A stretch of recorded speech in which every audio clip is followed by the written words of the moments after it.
Shalom, perkenalkan nama saya Gista Petabang.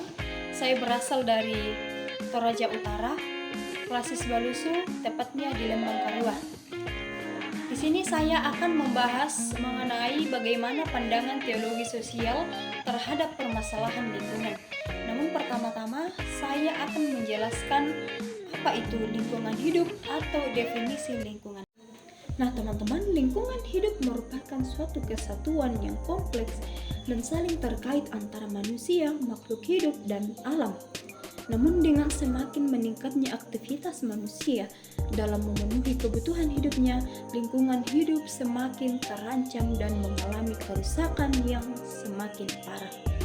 Sikap beretik atau tanpa etika terhadap alam dalam bentuk eksploitasi, manipulasi, dan dominasi yang overdosis terhadap alam merupakan arogansi manusia yang terlampau berlebihan.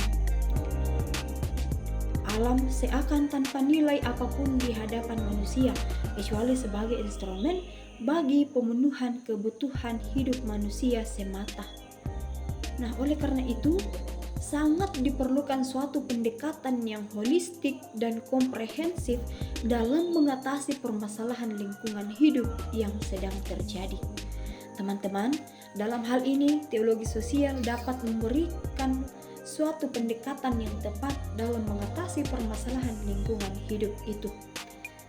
Teologi sosial merupakan suatu disiplin ilmu yang membahas tentang peran agama dalam menjawab tantangan sosial dalam masyarakat.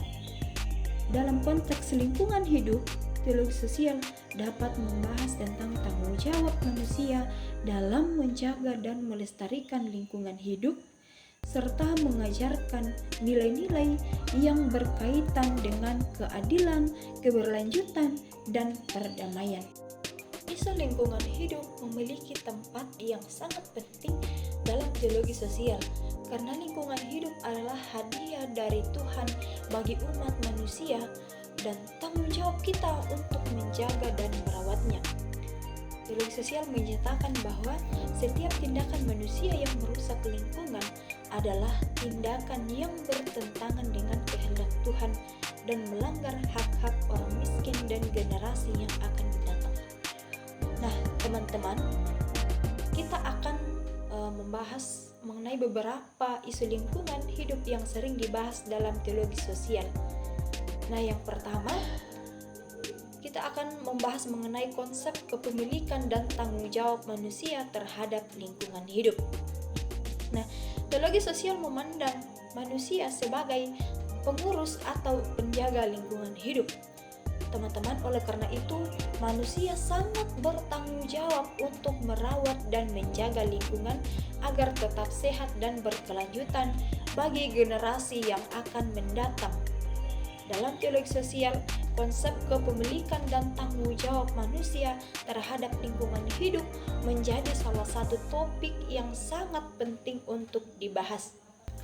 Nah, secara umum, konsep kepemilikan mengacu pada hak seseorang untuk memiliki dan menguasai sesuatu, termasuk lingkungan hidup. Namun, konsep ini juga harus dilihat dari sudut pandang tanggung jawab manusia terhadap lingkungan hidup, yaitu sebagai pemilik yang bertanggung jawab terhadap keberlanjutan dan kelestarian lingkungan hidup tersebut. Nah, dalam pandangan teologi sosial, konsep kepemilikan dan tanggung jawab manusia terhadap lingkungan hidup tidak terlepas dari konsep Tuhan sebagai pencipta alam semesta. Teologi sosial dapat memberikan pandangan bahwa keberadaan manusia sebagai makhluk ciptaan Tuhan sangat bertanggung jawab untuk menjaga dan merawat lingkungan hidup sebagai wujud iman dan pengabdian kepada Sang Pencipta tersebut. Nah, hal ini sesuai dengan ajaran agama-agama yang mengajarkan tentang keberlanjutan dan kelestarian lingkungan hidup seperti ajaran agama Hindu, Buddha, Islam, Kristen, dan sebagainya. Konsep kepemilikan dan tanggung jawab manusia terhadap lingkungan hidup Dalam teologi menyatakan bahwa manusia bukanlah pemilik mutlak atas bumi, tetapi diamanatkan untuk menjadi pengelola dan menjaga kelestarian lingkungan hidup sesuai dengan kehendak Tuhan. Di dalam Alkitab ada satu ayat yang mengajarkan tanggung jawab manusia terhadap lingkungan hidup. Di dalam Kejadian pasal 1 ayat 28 dikatakan, "Beranak cuculah, banyaklah kamu, berkerabatlah dengan bumi dan taklukkanlah dia, berkuasalah atas ikan-ikan di laut dan burung-burung di udara dan atas segala binatang yang merayap di atas bumi." Nah, ayat ini menunjukkan kepada kita bahwa manusia diberikan kuasa untuk menguasai dan merawat lingkungan hidup. Namun, konsep kepemilikan dan tanggung jawab manusia terhadap lingkungan hidup juga harus dilihat dari sudut pandang sosial dan politik. Kepemilikan dan penggunaan sumber daya alam haruslah dilakukan secara adil dan berkelanjutan, sehingga tidak merugikan orang lain atau generasi yang akan mendatang. Nah, hal ini juga berkaitan dengan konsep keadilan sosial dalam teologi sosial, yaitu bahwa sumber daya alam yang diberikan oleh Tuhan harus digunakan untuk kesejahteraan semua makhluk hidup. Kemudian konsep yang kedua yaitu keadilan sosial dan lingkungan terhadap permasalahan. Nah, keadilan sosial dan lingkungan berkaitan erat dengan hak asasi manusia dan hak-hak lingkungan. Konsep keadilan sosial dan lingkungan adalah sebuah konsep yang muncul dari kebutuhan untuk menyeimbangkan kepentingan manusia dengan kepentingan lingkungan. Dalam teologi sosial, konsep keadilan sosial dan lingkungan dipahami sebagai suatu tindakan untuk memenuhi hak asasi manusia dan hak-hak lingkungan. Keadilan sosial dan lingkungan dapat diartikan sebagai sebuah prinsip moral yang mengatur tata hubungan antara manusia dan lingkungannya, yang memastikan keseimbangan dan kesejahteraan bagi keduanya. Nah, konsep keadilan sosial ini dan lingkungan dalam teologi sosial menekankan pentingnya untuk menjaga keseimbangan antara keduanya. Nah, teman-teman, konsep yang ketiga yaitu pemanasan global. Nah, pemanasan global ini merupakan sebuah fenomena yang sangat kompleks dan multidimensional yang melibatkan berbagai faktor seperti sumber daya alam, teknologi, ekonomi, dan politik. Dalam teologi sosial, pemanasan global dapat dipandang sebagai masalah yang menyangkut keadilan sosial, ekologi, dan tanggung jawab manusia terhadap ciptaan Allah. Pemanasan global diakui sebagai salah satu masalah lingkungan terbesar yang dihadapi oleh umat manusia saat ini. Menurut Jurnal Teologi Indonesia, teologi sosial mengakui bahwa pemanasan global adalah masalah lingkungan yang sangat perlu mendapatkan perhatian dan tindakan kolektif dari umat manusia untuk menjaga bumi dan ciptaan Allah yang luar biasa ini. Teologi sosial mendorong umat manusia untuk merubah gaya hidup mereka agar lebih ramah lingkungan. Nah, hal ini dapat mencakup mengurangi konsumsi bahan bakar fosil, memiliki produk yang lebih ramah lingkungan, dan memperluas kesadaran tentang isu-isu lingkungan.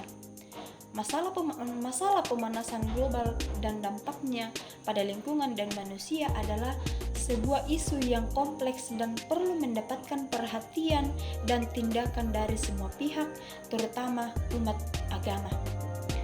Kita semua memiliki tanggung jawab untuk menjaga bumi ini dan menghargai ciptaan Allah yang luar biasa ini. Kemudian konsep yang berikut adalah pembangunan yang berkelanjutan. Nah, pembangunan yang berkelanjutan adalah suatu upaya untuk memperbaiki kualitas kehidupan manusia secara berkelanjutan, baik dalam lingkungan sosial, ekonomi, dan lingkungan. Pembangunan berkelanjutan dalam perspektif teologi sosial mengajarkan manusia untuk menjadi mitra Allah dalam mewujudkan keadilan sosial dan lingkungan yang berkelanjutan. Teologi sosial menawarkan pandangan yang unik unik dalam konteks ini, karena melihat pembangunan berkelanjutan bagian dari panggilan Allah terhadap umat manusia untuk merawat bumi dan hidup saling berdampingan dengan sesama. Teman-teman, perlu kita ketahui bahwa manusia adalah makhluk sosial yang saling terkait satu sama lain dengan lingkungan sekitarnya. Oleh karena itu, pembangunan yang berkelanjutan harus mengambil keseimbangan yang tepat antara kepentingan manusia dan kepentingan lingkungan. Selain itu, teologi sosial menekankan bahwa keberhasilan pembangunan berkelanjutan harus diukur bukan hanya dalam hal kemakmuran materi, tetapi juga dalam hal keadilan sosial dan berkelanjutan lingkungan. Pembangunan berkelanjutan juga harus dijalankan dengan cara yang berkelanjutan dengan memperhatikan efek jangka panjang dari kebijakan dan praktik yang diadopsi.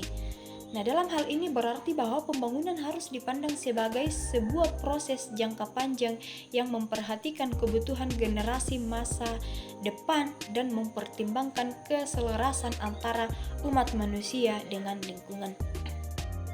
Teman-teman, teologi sosial sangat menekankan pentingnya pembangunan yang berkelanjutan yang berlandaskan pada prinsip-prinsip moral dan etika yang diakui oleh kebanyakan agama atau berbagai agama.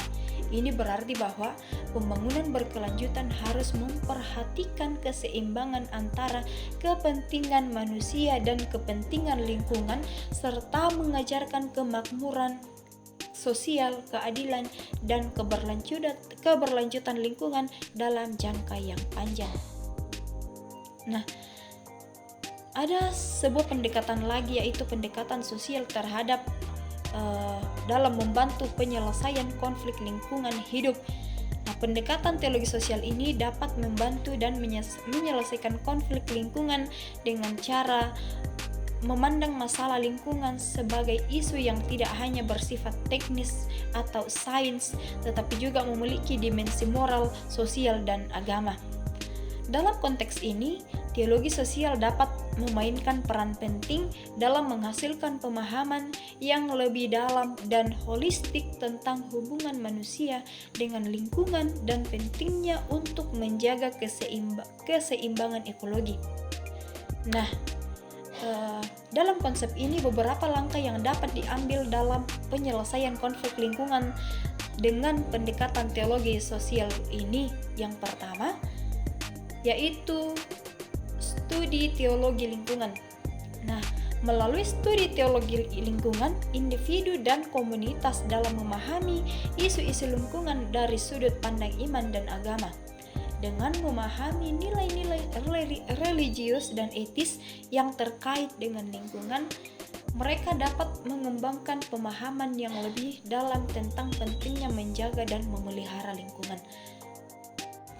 Yang kedua adalah pembentukan komunitas lingkungan. Komunitas lingkungan dapat dibentuk untuk saling mendukung penyelesaian konflik lingkungan.